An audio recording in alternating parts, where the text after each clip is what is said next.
This video contains spoilers for Season 2, Episode 6 of Fionna and Cake. You have been warned. This episode is by far the most lore-heavy episode that we have gotten so far. And out of all the episodes, it's probably the most juicy one. Starting off with another character's backstory that we have never gotten before, and that being the Cosmic Owl. We see that the Cosmic Owl used to have a brother, and were two cosmic entities formed as one that lived in this plane of existence where other cosmic entity beings live. Two of these cosmic beings we've seen before, or at least one of them we've for sure seen before, and the other one looks familiar. This blue one looks like the Lards from the episode Astral Plane, and we see a flashback of Orbo. Basically, the Cosmic Owl and his brothers were big pranksters in this world, but one of their pranks went too far after they ate the forbidden pizza and got caught by the Citadel Guardians. That's right, these are the Citadel Guardians that we see in the episode Escape from the Citadel, with the most notable feature being that little stem lightning bolt looking root coming off the top of their head. We see that exact same thing in the Citadel Guardians. Anyways, it seems like they go on sort of a trial-like situation thing in front of Orbo, and the solution is to cut them in half. The Cosmic Owl's brother, who he threw under the bus, ends up getting cast down and never heard from again, while he gets transformed into what we know him as today, and that being the Cosmic Owl.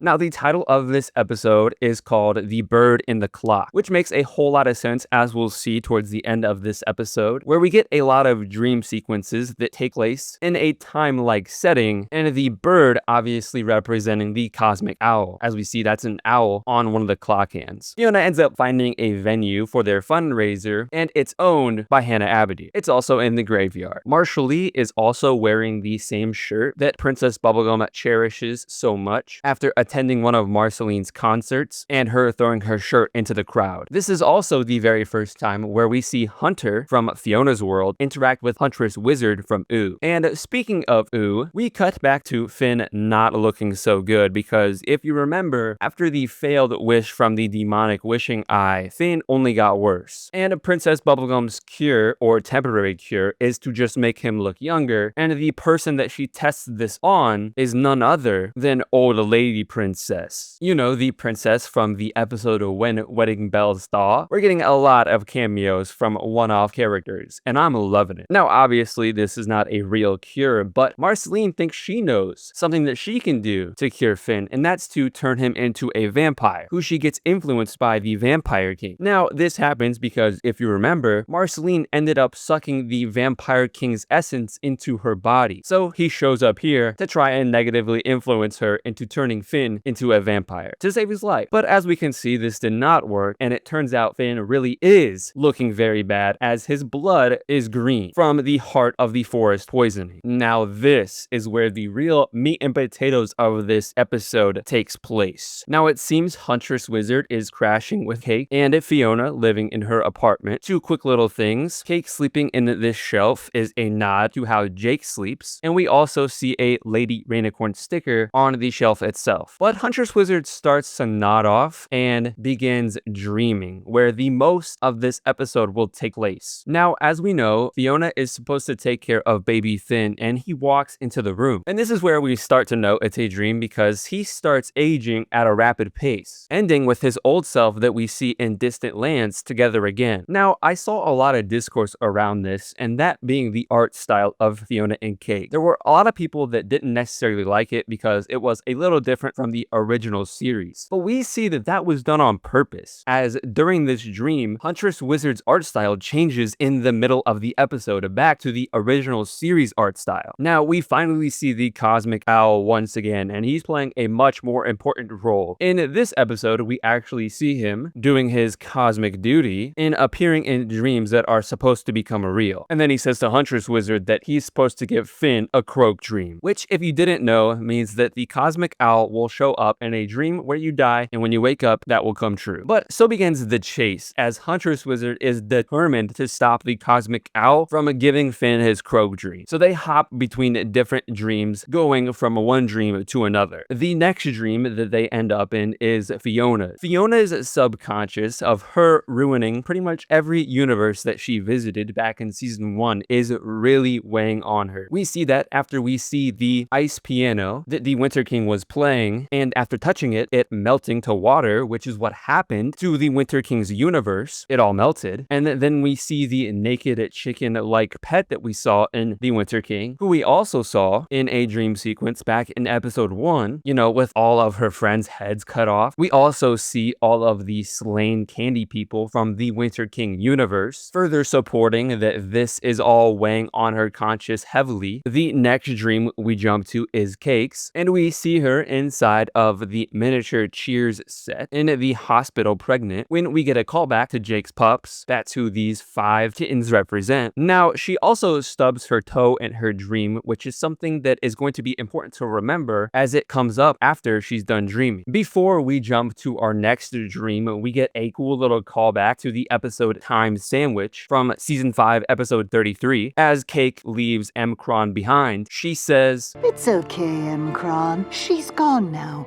Let me take you out for coffee. Get your mind off things."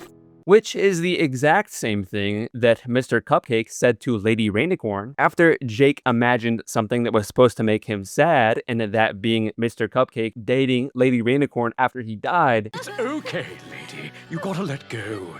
He's gone now. Let me take you out for a coffee. Get your mind off things." The next dream that we jump to is LSP, and I'm honestly not too sure what to make of this. If you do, please let me know. The next dream that we jump to is Marshallese, and we can tell that Simone definitely had a very big impact in his life, but that he is constantly reminded of his mother, no matter who that person might be, and we see that with Gary. But it seems like things will finally start to turn around as Fionna gives him some great advice, and as we know, whenever the Cosmic Owl shows up in your dream, it's bound to come true. So I think this will be the turning point where Marshall Lee finally starts to stand up to his mother. The next person's dream isn't so concrete, although we can make a pretty educated guess. We see that Fionna is in a love triangle with Hunter and DJ Flame, but towards the end of this episode, DJ Flame doesn't seem to remember this encounter, which if he did, that would mean that this is his dream, meaning that most likely this is Hunter's dream, which would make sense because if Finn is supposed to end up with Huntress Wizard after breaking up with Flame Princess, you would assume the same thing would happen across all multiverses. Now, Fionna is absolutely infatuated with this idea, which ends up causing the Cosmic Owl to get away and them finally waking up, which we also see another callback to Jake's kids as Cake sleeps with all these stuffed animals that again represent Jake's kids. Now, this is also where Cake stubs her toe the same way she did in her dream. This again confirms what we already knew, and a Huntress Wizard states that whenever the Cosmic Owl appears in your dream, that dream comes true. Now, a new power is revealed that Huntress Wizard possesses, and that is that she can visit dreams of pretty much anybody. We see her do this after she asked Fionna if she knows Finn, and Fionna obviously not knowing which Finn, because as you remember from season 1, Fionna has met Farmworld Finn before. She of course says yes, so they travel to Farmworld Finn's dream, and it turns out it is indeed Farmworld Finn, not Finn from Ooh. To which we then learn that he did survive the scarab attack,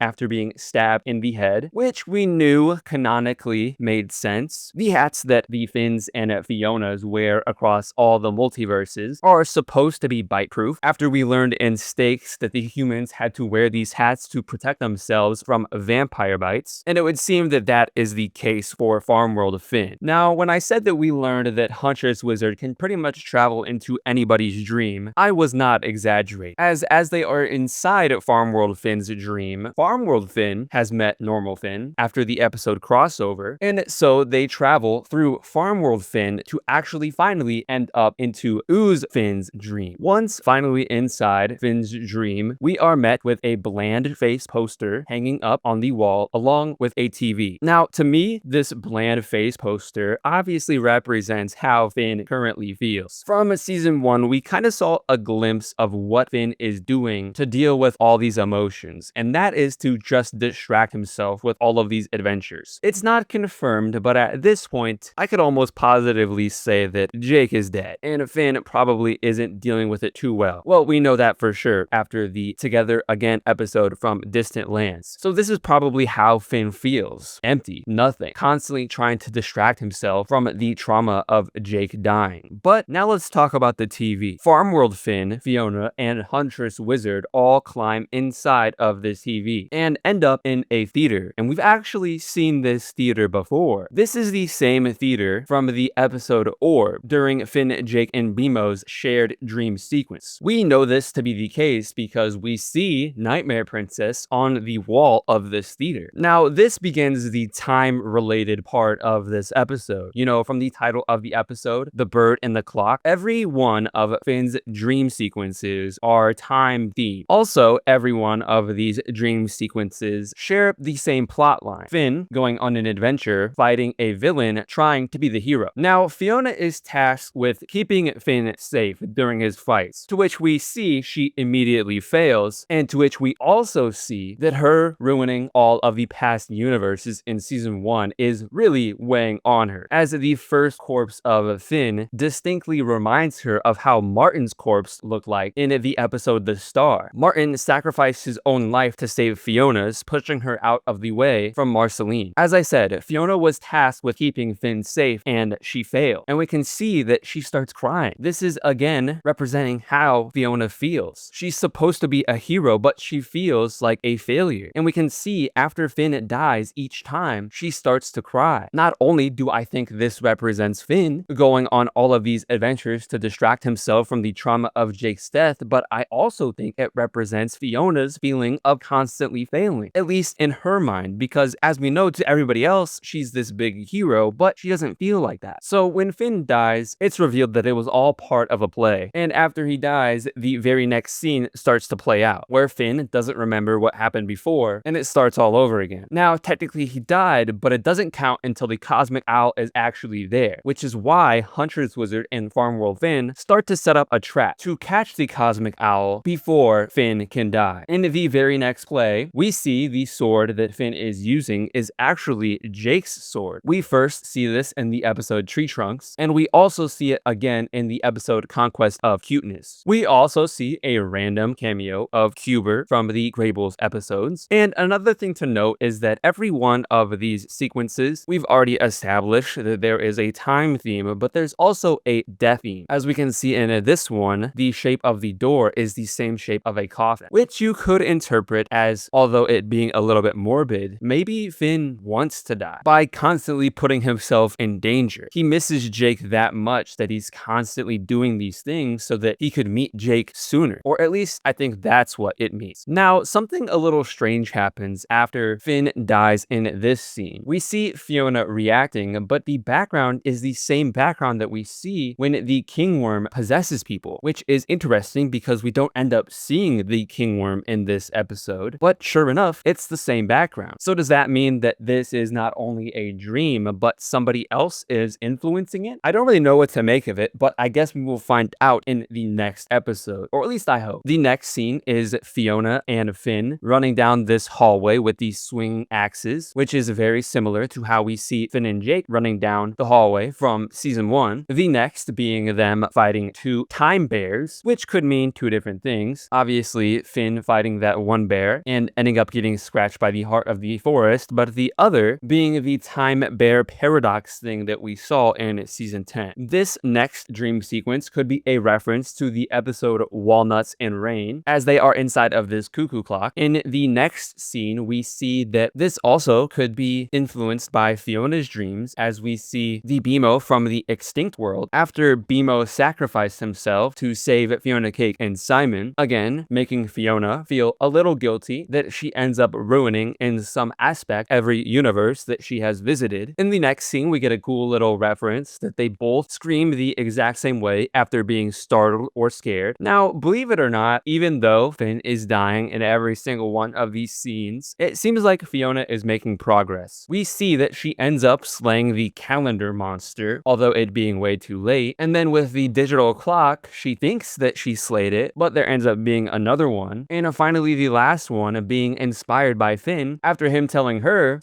I listen to my hero heart and trust the universe to lead me.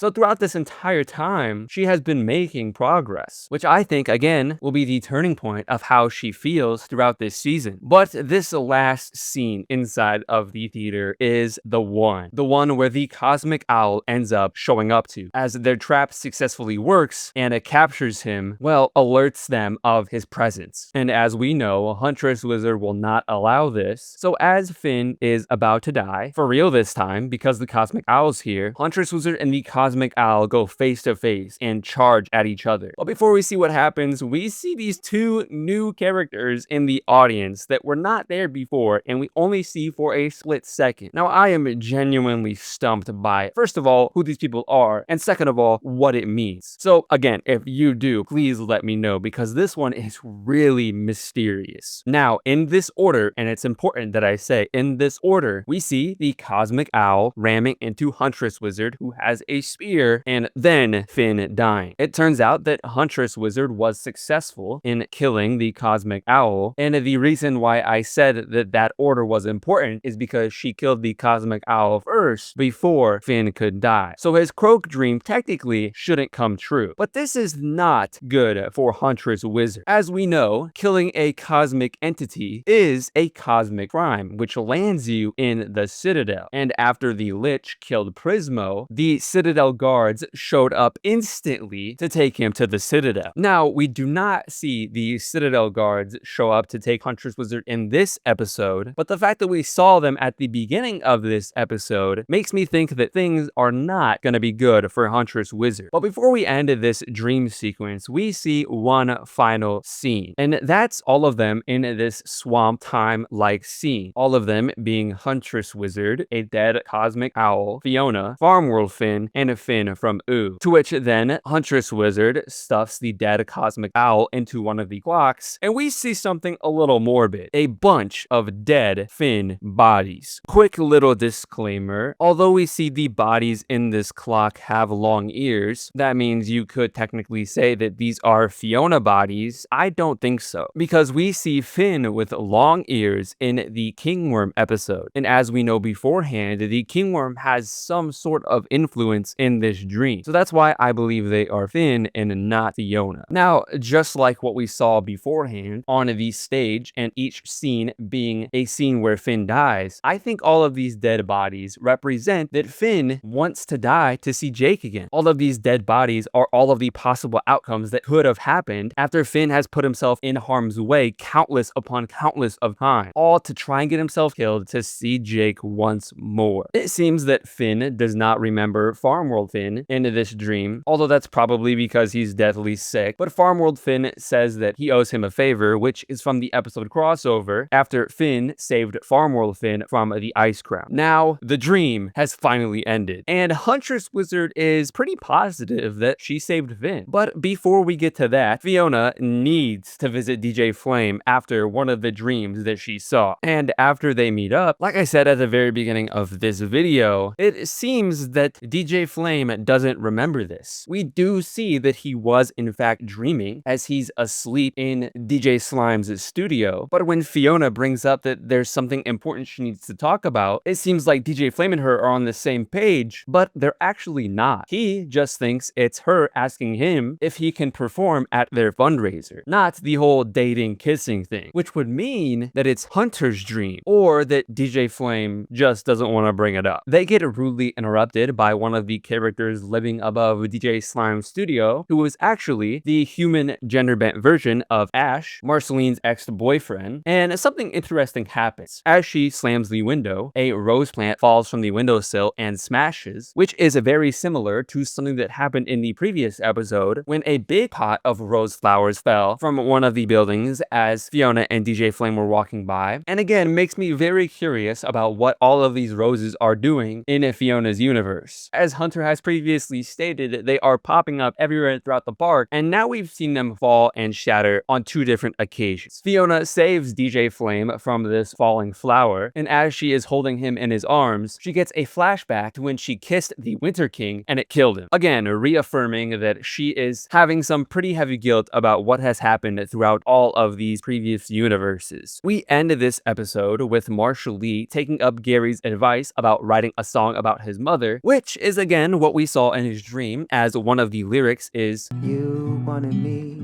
to buy my shoes, to tie my shoes. No. Tie your shoes, mister. I'm sorry, Mom.